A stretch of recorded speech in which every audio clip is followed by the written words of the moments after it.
우리가 아무리 기도를 해도 응답이 되질 않습니다. 주님께서 이렇게 말씀하셨습니다. 무엇이든지 믿고 구하는 것은 받은 줄로 믿으라고 말씀하셨습니다. 그런데 아무리 구해도 전혀 응답이 되질 않습니다.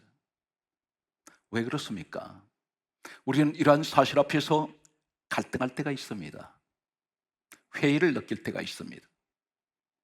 오늘 이러한 사람들에게 성경 말씀은 이렇게 말씀하고 있습니다. 야고보서 1장 5절 이하에는 다음 같은 말씀을 하십니다. 오직 믿음으로 구하고 조금 더 의심하지 말라. 의심하는 자는 마치 바람에 밀려 요동하는 바다 물결 같으니 이런 사람은 주께 무엇이든지 얻기를 생각하지 말라. 두 마음을 품어 경함이 없는 자로다. 이렇게 말씀하고 있습니다. 무엇이든지 얻기를 생각하지 말라고 말씀합니다. 왜 그렇습니까? 오직 믿음으로 구하라고 하셨는데 의심하는 사람은 무엇을 구하든지 응답이 되지 않는다는 것입니다. 성경 말씀은 그렇다면 도대체 이 믿음이 무엇일까요? 오직 믿음으로 구하라고 했습니다. 그런데 이 믿음이 어떤 것을 말씀하고 있습니까? 히브리서 12장 2절에는 다음과 같이 말씀하십니다. 믿음의 주요 온전케 하시는 예수를 바라보자. 우리 믿음의 주가 누구십니까? 예수 그리스도이십니다. 믿음으로 구해야 되는데 그 믿음이 무엇입니까? 예수님께 내가 진실한 마음으로 오직 주님께서 이 땅에 오신 그분이 누구십니까? 빌립보서 2장 6절은 우리 예수님은 하나님 본체가 되십니다. 하나님 본체 되시는 우리 주님께 무엇이든지 믿고 구하면 반드시 이루어진다는 이 확신을 가지고 구해야 하는데 그렇지가 못하다는 것입니다. 과연 우리 기도가 응답받는 기도는 어떤 기도일까요? 내가 믿음으로 구했으면 생활 속에 이 구한 기도대로 이루어진다는 사실을 믿고 그렇게 생활을 해야 합니다. 그러나 기도할 때는 믿음으로 구한 것 같은데 막상 생활 속에 들어갈 때 다시 내기는 그 염려가 그 구했던 그 기도 제목이 내게 불안이 오게 되고 염려가 오게 되고 그리고 이 사실을 믿지 못할 때가 있습니다. 성경 말씀은 다음 같은 말씀을 하고 계십니다. 마지막 때가 되면은 믿음 없는 사람들이 교회를 떠나갑니다. 성경 말씀은 마지막 때에 한 가지 징조를 말씀하고 있습니다. 아모스 말씀을 보게 되면 이 아모스는 마지막 때에 대해서 하시는 예언의 말씀이 있습니다. 아모스 5장 3절에 보게 되면 천명이 나가는 성읍에 100명이 남겠고 100명이 나가는 성읍에 10명이 남을 것이라고 하셨습니다. 이 성읍은 복음적으로 교회를 의미하고 있습니다. 1000명이 나가던 교회가 100명으로 숫자가 줄어집니다. 100명이 나가던 교회가 10명으로 숫자가 줄어지고 있습니다. 점점 믿는 사람은 줄어지고 있습니다. 이것이 마지막 때의 한 가지 징조입니다. 교회 생활에서 어떻게 생활하고 있길래 다 믿음이 있는 사람 같은데 이렇게 교회를 멀리하고 떠나갈까요? 성경 말씀은 이사야 1장 12절과 15절에 다음과 같은 말씀을 하나님께서 하셨습니다.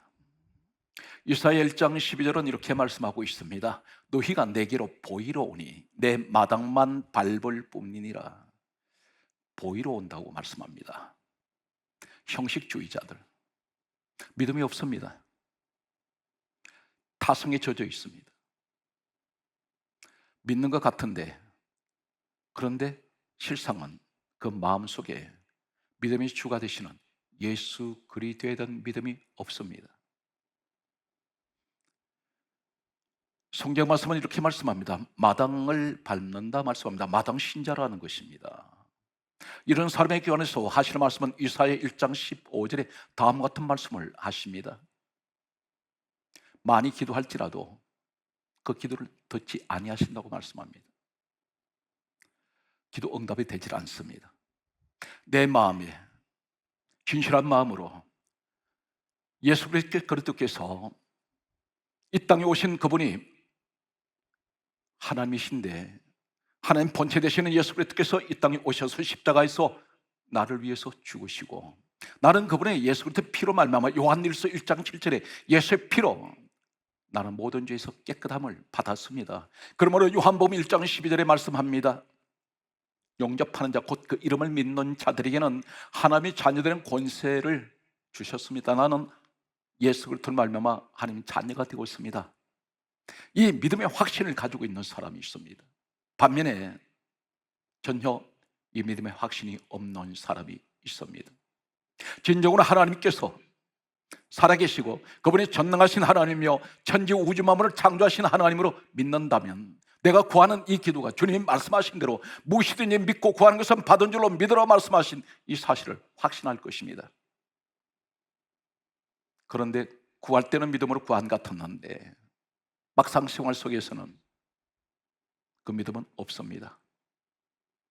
불신이 삭트고 믿음으로 구했던 그 기도 제목이 당장 이루어지지 않는다고 해서 때로는 불안해하고 염려하고 있습니다. 오늘 우리에게 말씀하시는 오늘 이 말씀이 바로 이 말씀을 듣는 모든 여러분들이 그 주인공이 되시길 바랍니다. 그러면 우리는 어떻게 해야 할까요? 이 땅에는, 이 지상교회에는 세 부류의 사람들이 있습니다. 그 세 부류의 사람들 가운데 우리 주님께서 세 부류를 나누셔서 말씀하셨습니다. 알곡이 있고 죽정이가 있고 가라지가 있다고 했습니다. 다시 말씀드려서 알곡 성도가 있습니다. 또 죽정이 교인이 있습니다. 왜 성도와 교인이라고 제가 이렇게 구별을 하느냐면, 성도는 변화된 사람입니다. 교인이라는 것은 수십 년을 교회를 다녔어도 변화가 되지 않은 사람이 교회 문턱만 닳도록 열심히 넘나들었습니다. 이 사람은 변화가 되지 않았습니다. 그래서 쭉정이 교인, 가라지 교인이라고 말하겠습니다. 그런데 공통점이 있습니다. 알곡과 쭉정이와 가라지는 같은 밭에서 자라고 있습니다. 복음적으로 이 밭을 성경에는 무엇이라고 말씀하실까요? 참고로 말씀드리면 마태복음 27장 7절과 사도행전 20장 28절 말씀을 보면, 마태복음 27장 7절에는 다음과 같은 말씀을 하십니다. 예수님을 은 30에 팔았습니다. 예수님을 판 은 30을 가지고 토기장이의 밭을 샀습니다. 그 밭을 가리켜 핏값으로 산 피밭이라고 했습니다. 예수님 몸값으로 그 은 30을 가지고 밭을 샀는데 핏값으로 산 피밭이라 했습니다. 그런데 사도행전 20장 28절은 다음 같은 말씀을 하고 계십니다. 하나님께서 자기 피로 사신 교회라고 말씀하고 있습니다. 밭은 교회를 의미하고 있습니다. 같은 교회 안에 알곡이 있습니다. 쭉정이도 있습니다. 그리고 가라지도 있습니다. 오늘 성경 말씀은 계속해서 우리에게 다음과 같은 말씀을 하고 계십니다. 마태복음 3장 12절 말씀과 요한복음 6장 64절 말씀과 마태복음 13장 39절 말씀을 소개합니다. 마태복음 3장 12절 말씀에는 알곡은 곡간에 드리고 주님께서 말씀하셨습니다. 쭉정이는 꺼지지 않는 불에 태우리라 하셨습니다. 쭉정이 한글 성경에는 단순하게 쭉정이로 되고 있습니다. 그런데 오늘 헬라어 원문을 보면 헬라에는 이 쭉정이를 이렇게 말씀합니다. 헬라에는 아퀴론이라고 말씀합니다. 아퀴론.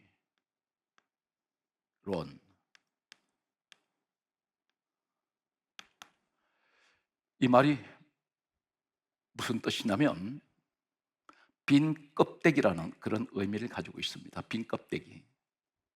교회는 나오는데 그 신앙의 빈 껍데기라는 것입니다. 이것이 쭉정이입니다. 처음부터 빈 껍데기입니다. 요한복음 6장 64절에 예수님께서 제자들에게 다음 같은 말씀을 하셨습니다.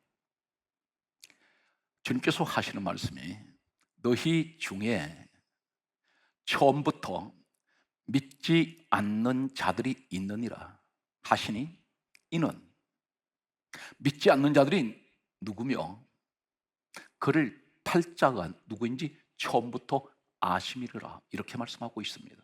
처음부터 믿지 않는 쭉정이 같은 사람이 있다는 것입니다. 교회 같은 교회 안에 알곡이 있고 쭉정이가 있다는 것입니다. 쭉정이는 불에 태운다고 말씀하셨습니다. 그 불이 어떤 불입니까? 꺼지지 않는 불이라 했습니다. 꺼지지 않는 불은 어떤 불입니까? 지옥불을 말합니다. 믿음이 없는 그런 사람들. 그런데 종교주의자들 모든 예배에 참여하고 있습니다. 교회 행사에 참여를 합니다. 알곡은 무엇이 알곡일까요? 우리 주님께서 열매가 되십니다. 주님이 알곡이십니다. 알곡 성들은 꽉 차버린 믿음 생활에 예수 그리스도로 꽉 차 있는 믿음의 사람을 의미하고 있습니다. 성경 말씀은 마태복음 13장 39절에 다음과 같은 말씀을 합니다. 가라지를 뿌리는 원수는 마귀요 그렇게 말씀하셨습니다. 가라지를 뿌린 원수가 마귀라고 했습니다. 쭉정이와 가라지는 다릅니다. 이 가라지에 대해서 헬라에는 뭐라고 단어를 기록하고 있을까요? 지자니온입니다. 지자니온 단어를 쓰고 있습니다. 가라지에 대해서 헬라어 원문에는 지자니온 이 단어의 뜻은 독보리라는 뜻을 가지고 있습니다. 독보리.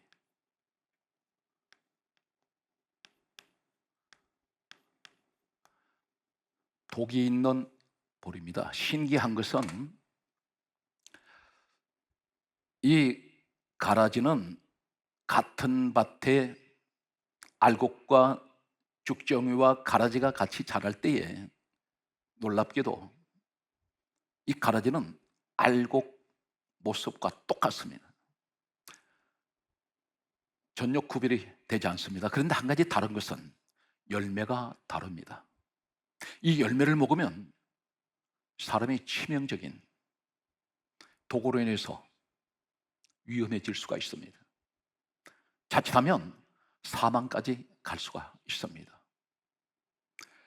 교회 안에 가르대 같은 사람 누가 그곳에 심어 놓았습니까? 성경 말씀은 분명히 말씀하고 있습니다. 마태복음 13장 39절에 가라지는 그 뿌린 원수가 누굽니까? 주님께서 말씀하시기를 마귀라고 하셨습니다. 각 교회에 이런 독보리 같은 가라지를 사탄 마귀가 심어 놓았습니다. 은혜 생활 잘하는 사람들에게 가까이 가서 독을 뿜어냅니다. 뿜어내는 그 독이 어떤 독입니까? 신앙생활 잘하는 사람들을 넘어뜨립니다. 시험 들게 만들어 버립니다. 교회에 혼란을 일으킵니다. 또 한 가지 가라지의 특징은 신기하게도 이 가라지의 뿌리가 옆에 있는 알곡의 뿌리를 감고 있습니다. 제자들이 이렇게 말합니다. 주님, 가라지를 뽑아버릴까요? 이렇게 주님께 여쭈었더니 주님께서 하신 말씀이 가라지를 뽑다가 알곡까지 뽑힐까 염려가 되신다고 했습니다. 그래서 하시는 말씀이 이렇게 말씀하고 있습니다. 마태복음 13장 40절에는 하시는 말씀이 추수 때까지 함께 자라게 두라 그렇게 말씀하셨습니다. 추수 때까지 함께 자라게 두라. 30절 말씀이 되겠습니다. 40절에는 가라지는 거두어 불에 사르신다 있습니다. 그리고 하시는 말씀이 세상 끝에도 거러하리라. 마지막 세상 끝에는 이런 가라지가 우죽순처럼 사방에서 사다마귀가 심어 놓아서 교회마다 이런 가라지 같은 사람들이 많이 일어날 것이라는 것입니다. 다 같이 하나님 앞에 나와 있습니다. 과연 나는 알곡입니까? 죽정이입니까? 가라지입니까? 이제 한 사람을 소개합니다. 이 사람은 처음에는 하나님 앞에 바로 서지 못했습니다. 그러나 훗날에 이 사람은 가장 진실하고 가장 하나님께서 귀하게 서시는 인류 역사에서 하나님께서 이 사람이 없으면 인류 역사에 하나님의 구원의 계획을 이루지 못하실 만큼 귀한 한 사람이 있습니다. 바로 이 사람이 야곱입니다. 야곱은 어떤 사람일까요? 성경 말씀을 보게 되면 창세기 25장 성경 말씀은 23절에 다음 같은 말씀을 기록하고 있습니다. 야곱은 이 땅에 태어나기 전에 그 어머니 리브가의 배에서 잉태가 되었는데 쌍둥이로 잉태가 됩니다. 간발의 차이로 태어나는 형 에서가 있습니다. 야곱은 두 번째로 태어납니다. 하나님께서는 리브가 어머니 몸속에 두 생명체가 잉태가 되어 있을 때에 하나님께서는 야곱의 아버지 이삭에게 야곱이 태어나기 전에 다음 같은 말씀을 하셨습니다. 큰 자가 어린 자를 섬기리라 그렇게 말씀하셨습니다. 이미 하나님께서는 야곱이 태어나기 전에 야곱을 택하셨습니다. 큰 자는 에서입니다. 성경 말씀은 우리에게 무엇을 말씀하고 있을까요? 에베소서 1장 4절은 다음과 같은 말씀을 우리에게 하고 계십니다. 시들은 다르고 사람은 다르고 장소는 다릅니다. 그런데 지금 야곱은 태어나기 전에 이미 하나님께서 택하셨습니다. 우리는 어떤 사람들입니까? 에베소서 1장 4절은 다음과 같은 말씀을 하고 계십니다. 창세전에 누구든지 그리스도 안에 있는 자는 택하신다 했습니다. 이것이 하나님의 예정론입니다. 시대는 다릅니다. 사람도 다릅니다. 그러나 동일한 것은 야곱에게 함께 하셨던 하나님께서는 오늘 이 시간에도 우리와 함께 하고 계십니다. 그런데 야곱이 태어난 후에 그의 모습은 하나님의 기대를 저버리게 됩니다. 그는 속이는 명수였습니다.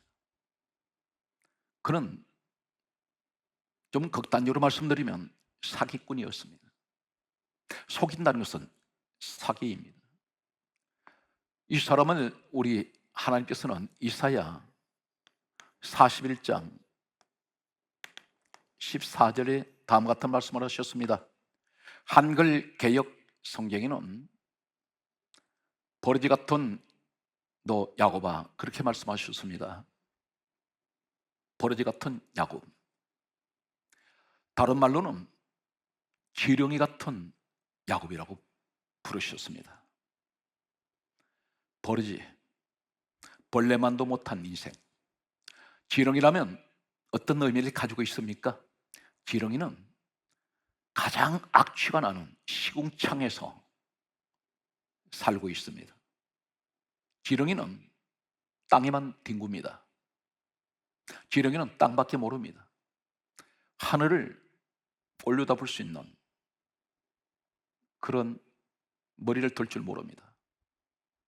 지렁이는 앞뒤가 없습니다. 구불구불합니다. 척추가 없습니다. 지렁이는 특징이 앞뒤에 눈이 없습니다.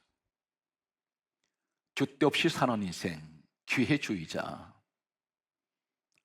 오늘 이 지렁이는 사람들이 지나갈 때 밟혀서 죽을까 염려하는, 불안해하는, 두려워하는 것이 지렁이의 인생입니다. 이 사람은 변화가 되지 않습니다.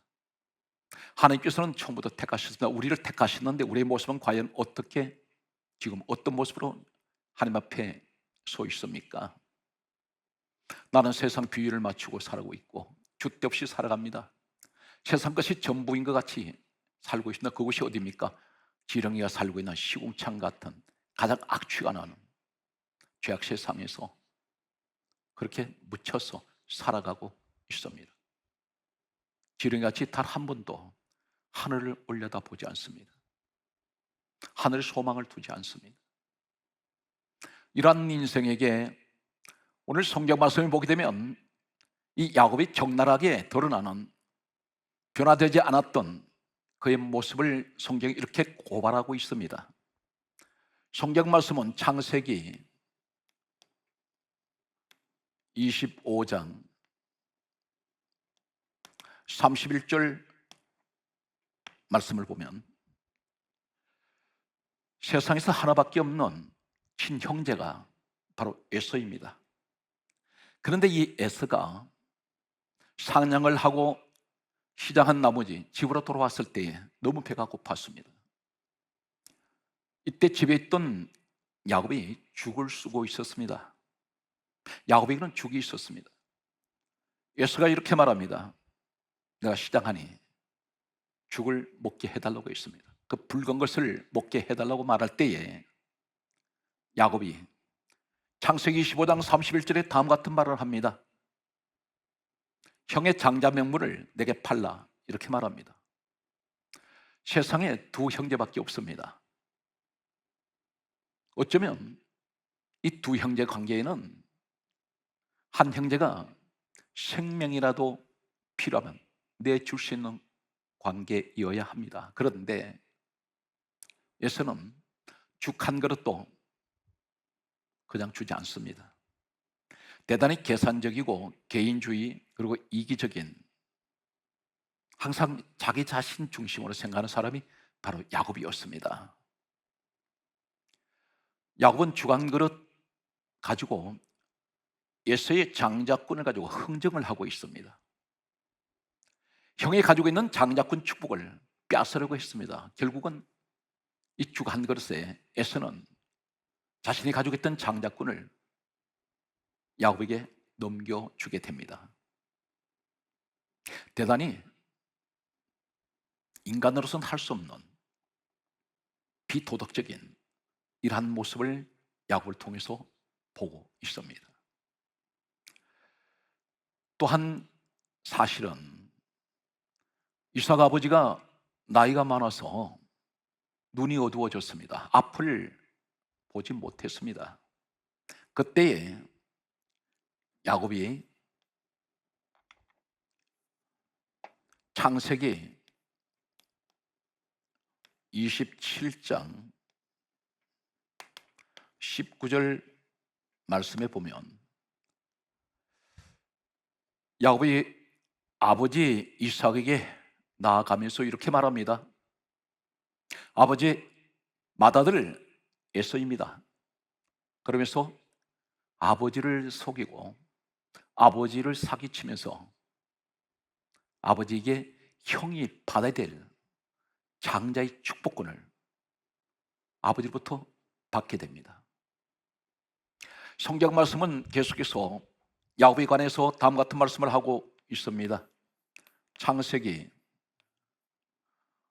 28장 15절과 그리고 22절 말씀을 기록하고 있습니다. 창세기 28장 15절은 야곱이 집에 있지 못하고 쫓겨나게 됩니다. 형 에서가 죽이려고 했습니다. 야곱은 도망자가 되었습니다. 그래서 베델이라는 곳으로 오게 됩니다. 베델은 하나님의 집, 복음적으로 교회를 말씀합니다. 하나님의 집에 왔던 이 야곱에게 하나님께서 야곱에게 나타나셨습니다. 그리고 하시는 말씀이 너는 이 땅으로 돌아오게 할지라. 다시 말씀드려서 너는 이 땅으로 돌아오게 하신다는 이 말씀은 너는 이 땅으로 돌아와야 돼. 어디입니까? 베델로 와야 된다는 것입니다. 그런데 야곱이 이렇게 소원을 했습니다. 창세기 28장 정확하게 21절에서 22절 말씀을 보게 되면 하나님께서 나와 함께 계시사 내가 가는 이 길에서 나를 지켜주시고 나에게 먹을 양식과 입을 옷을 주사 나로 평안히 아버지 집으로 돌아가게 해주시면 내 하나님 되실 것이요 내가 세운 이 돌이 하나님의 집이 될 것입니다. 다시 말씀드려서 저는 반드시 돌아올 것입니다. 하나님께서는 이 야곱에게 많은 것을 주셨습니다. 엄청난 대가족을 이루게 하셨고 많은 재물을 주셨습니다. 야곱은 20년 세월이 지나면서 그는 금이 환양을 하게 됩니다. 그는 고향으로 돌아오게 됩니다. 그런데 20년 전에 하나님과 약속했던 베델 잊어버렸습니다. 다시 말씀드려서 하나님을 속입니다. 이 사람 몸에 배어있는 항상 속이는 근성, 그리고 사기하는 이런 근성은 늘 그는 어느 곳에 가든지 가지고 있습니다. 이 사람은 베델로 돌아가야 하는데 가지 않습니다. 어디로 갈까요?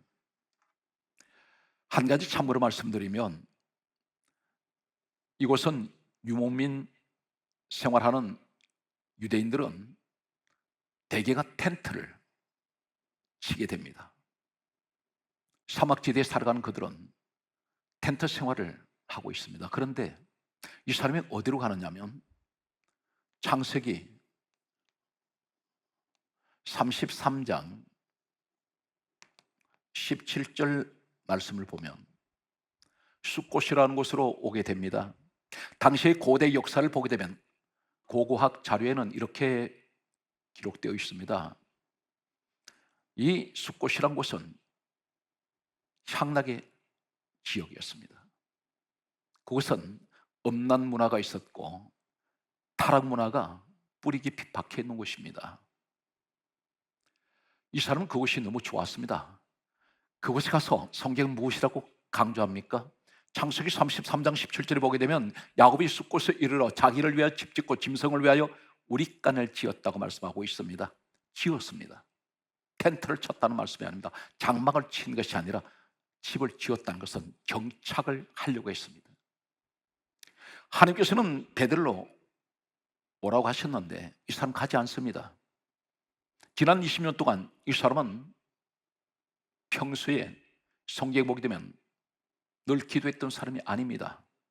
꼭 필요할 때만, 자신에게 위기가 찾아올 때만 하나님을 찾는 모습을 보게 됩니다. 우리의 모습은 어떻습니까? 평소에는 죽정이 같은 신앙생활, 가라지 같은 신앙생활 할 때는 평소에는 하나님께 관심이 없습니다. 그런데 자신에게 문제가 닥쳐왔을 때에 하나님 앞에 나와서 하나님을 부르면서 기도를 하는 모습을 보게 됩니다. 어쩌면 야곱의 모습을 닮은 사람이 있는지 모릅니다. 성경 말씀은 야곱이 숫곳에서 자기를 위하여 집 짓고 짐승을 위하여 우리간을 지었을 때에 바로 일어나는 한 가지 사건이 있습니다. 창세기 34장 30절 말씀을 보면 여기 외동딸 디나가 이 사이에서 어떤 일이 일어나냐면 세겜 추장한테 끌려 들어가서 대낮에 겁탈을 당하게 됩니다. 그리고 이 디나의 오빠가 되는 시몬과 레비가 그들에게 복수하기 위해서 예매한 수많은 남자들을 살해를 하게 됩니다. 부녀자들을 잡아갔습니다. 재물을 약탈해 갔습니다. 지금 숫곳으로 간 장본인이 누구입니까? 유대인들에게는 유대의 관습으로는 지금도 그렇습니다. 가부장 제도가 대단히 엄격합니다. 이 가부장 제도가 엄격하다는 것은 그 집의 아버지가 말 한마디가 곧 법이 됩니다. 아무도 어떤 결정을 내려도 일에 대해서는 아버지에게 감히 반대를 할 수가 없습니다. 이것이 유대인들의 가부장 제도의 가장 엄격한 제도입니다. 야곱 아버지가 가족들을 데리고 숫곳으로 갔습니다. 원인 제공 누가 있습니까? 야곱이 했습니다. 그런데 지금 풍전등화 같은 위기 일발입니다. 바람 앞에 등불 같은 그런 위기가 찾아왔습니다. 세겜 부락에 있는 사람들 다 죽였을 때에 주변에 있던 여러 부락들이 힘을 합쳐서 야곱의 가족을 죽이기 위해서 사방에서 공격해 들어오고 있습니다. 이때에 창세기 34장 30절에 보게 되면 야곱이 시몬 레위 두 아들을 불렀습니다. 이 두 아들이 세겜의 남자들을 다 죽였던 사람들입니다. 이 두 아들을 불러서 하는 말이 너희가 어찌하여 내게 화를 끼쳐. 누구에게 화를 끼칩니까? 야곱 자신이 말합니다. 내게 너희들이 화를 끼쳐서 나로 하여금 나는 수가 적고 저들이 모여 나를 치고 나를 죽이리라. 그러면서 하는 말이 나와 내 집이 멸망하리라 이렇게 말합니다. 창세기 34장 30절에 내가라는 말이 7번 나옵니다. 전부 누구를 얘기하고 있습니까? 야곱 자신에 관해서 말하고 있습니다. 다시 말씀드려서 너희들 때문에 내가 죽게 되었다는 것입니다. 여기에 딸 디나에 대한 그 상처, 겁탈당한 데 있어서는 전혀 관심이 없습니다. 시몬 레위 두 아들이 살인한 것에 대해서 관심이 없습니다. 자녀에 대해서 염려하지 않습니다. 자녀에 대한 걱정을 하지 않습니다. 단 한 가지, 자신에게 너희들로 인해서 나는 화를 당하게 되었고 너희들 때문에 내가 죽게 되었다는 것입니다. 얼마나 이기적입니까? 변화되지 않았던 야곱의 모습을 우리는 지금 보고 있습니다. 그런데 어떻게 이 사람이 성경 역사에서 12아들을 통하여 12지파의 아버지가 되며 하나님께서는 그토록 이 야곱을 통해서 위대하게 인류 역사에 가장 크고 귀하게 사용하셨을까요? 야곱이 계속해서 변화되는 모습을 살펴봅니다. 하나님께서는 이 야곱이 위기를 만났을 때에 오늘 이 모습을 지켜보시고 하나님께서는 하시는 말씀이 창세기 35장 1절에 야곱에게 말씀하십니다. 야곱아 일어나 베들로 올라오라, 그렇게 말씀하셨습니다. 야곱에게 베들로 올라오라고 말씀합니다. 20년 전에 하나님께서 말씀하셨던 그 약속의 장소로 오라는 것입니다. 그러면서 하시는 말씀이 베들에 올라와서 그곳에서 제단을 쌓아라, 그렇게 말씀하셨습니다. 지금 야곱은 위기를 만나서 쫓기는 몸입니다. 근데 하나님께서는 베들로 올라오라고 말씀하십니다.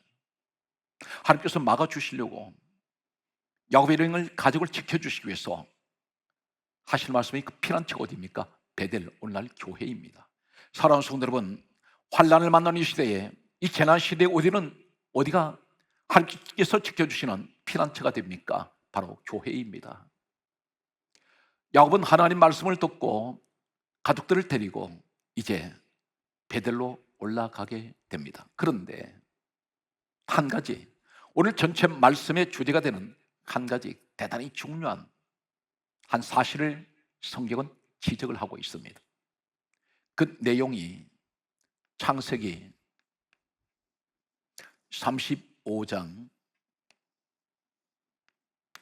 4절 말씀을 보면 야곱이 베델로 올라가면서 상수리 나무 아래 이방신상이 무엇입니까? 우상입니다. 야곱에게 우상이 있었다는 것입니다. 이방신상과 귀고리를 상수리 나무 아래 묻고, 이렇게 말씀합니다. 여기 묻고라는 말씀이 나옵니다. 묻고.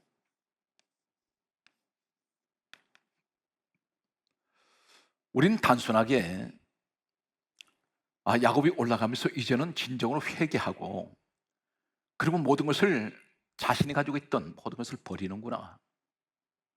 버렸구나, 이렇게 생각할 수가 있습니다.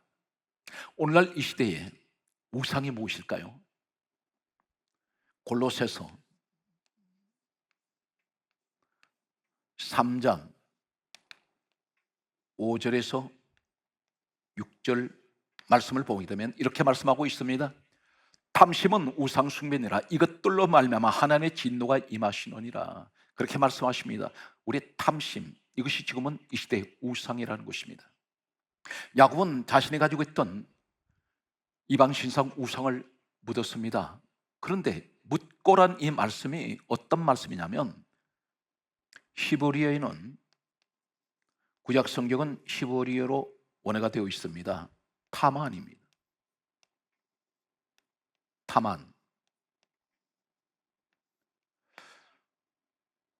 타만이란 이 내용이 어떤 뜻이냐면, 놀랍게도 숨기다, 감추어 두다, 경건하지 못하다, 비밀로 하다, 속이다는 뜻입니다. 무슨 뜻입니까? 감추어 두었다는 것입니다. 그리고 숨겼다는 것입니다. 버렸다는 말씀이 아닙니다. 그리고 이 타만의 의미가 경건하지 못하다, 이 의미를 가지고 있습니다. 그리고 비밀로 하다, 이 의미를 가지고 있습니다. 속이다는 것입니다.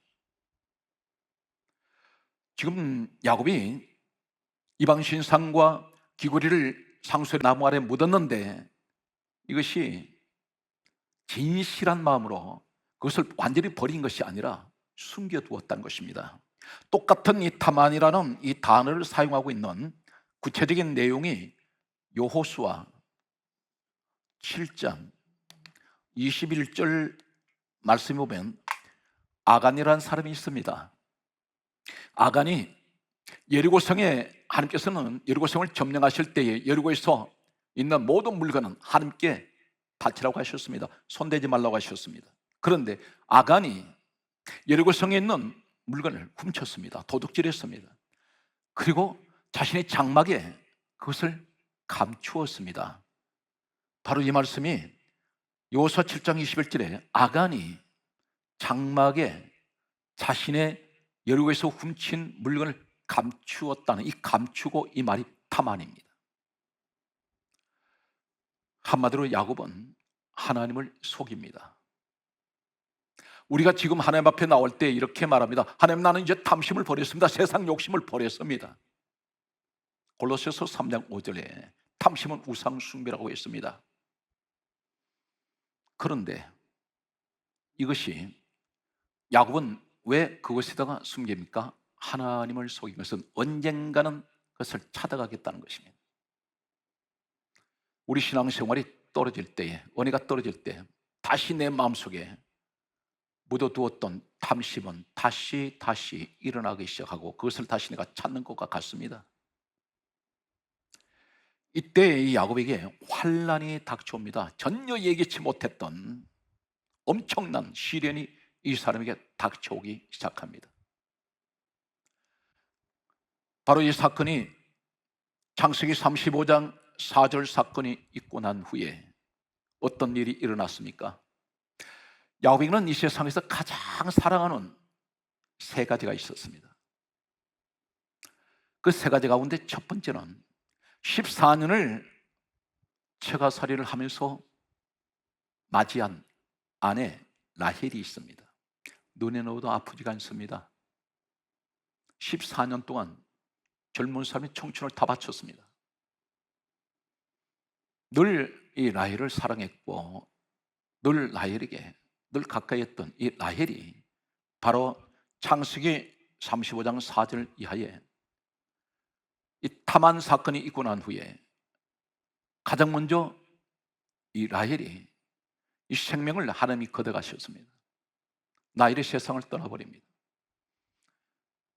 세상에서 가장 의지했고 사랑했던 라헬이 죽었을 때에 야곱은 대성통곡을 합니다. 그때까지도 깨닫지 못합니다. 바로 그 다음에 어떤 일이 났습니까? 야곱에게는 가장 사랑했던 또 한 사람이 있습니다. 그 사람이 누구냐면 요셉입니다. 요셉을 12아들 가운데 얼마나 사랑했는지 채색옷을 지어 입혔습니다. 이 채색옷을 지어 입혔다는 것은 고대 근동 지역에서는 왕궁의 왕자나 공주에게 입히는 옷이 채색옷입니다. 그런데 이 옷을 야곱이 12아들 가운데 요셉에게만 입힙니다. 그만큼 이 야곱은 요셉을 사랑했습니다. 그런데 어느 날 요셉이 행방불명이 되어버렸습니다. 아들들이 아버지에게 와서 거짓말을 합니다. 요셉 죽었다고 했습니다. 짐승에 찢겨서 죽었다고 했습니다. 그러나 요셉은 그 형제들에 의해서 애굽으로 노예로 팔려갔습니다. 야곱은 요셉을 잃어버렸을 때 가슴이 찢어지는 아픔을 겪게 됩니다. 세 번째, 야곱에게는 사랑했던 또 한 사람이 있었습니다. 베냐민입니다. 역시 라헬의 몸을 통해서 태어났던 베냐민을 끔찍히 사랑했는데 12번째 태어난 막내 아들 이 베냐민이 애굽에서 돌아오지 않습니다. 그곳에 붙잡혀 버렸습니다. 훗날에 야곱은 다시 만났습니다. 그러나 그 기간 동안 야곱은 처절한 아픔과 고통을 겪게 됩니다. 내가 하나님 앞에 바로 서지 못할 때, 진실하지 못할 때, 죽정이 같은 사람, 가라지 같은 이런 자리에 서 있을 때에 변화되지 않을 때 내 주변에 가장 사랑했던 것들이 하나 둘씩 떠나간다는 사실입니다. 야곱은 여기서 충격을 받습니다. 이제 야곱의 대반전 사건이 일어납니다. 그는 완전히 사람이 돌변해 버립니다. 가나안 땅에 기근이 계속 왔습니다. 계속된 이 기근으로 말미암아 먹을 것이 없습니다. 형제들에게, 다시 말씀드려서 그 아들들에게 애굽에 내려가서 양식을 구해 오라고 할 때에 과거 같았으면 있는 대로 다 양식을 사서 가져오라고 말했을 것입니다. 그런데 야곱이 어떻게 변했습니까?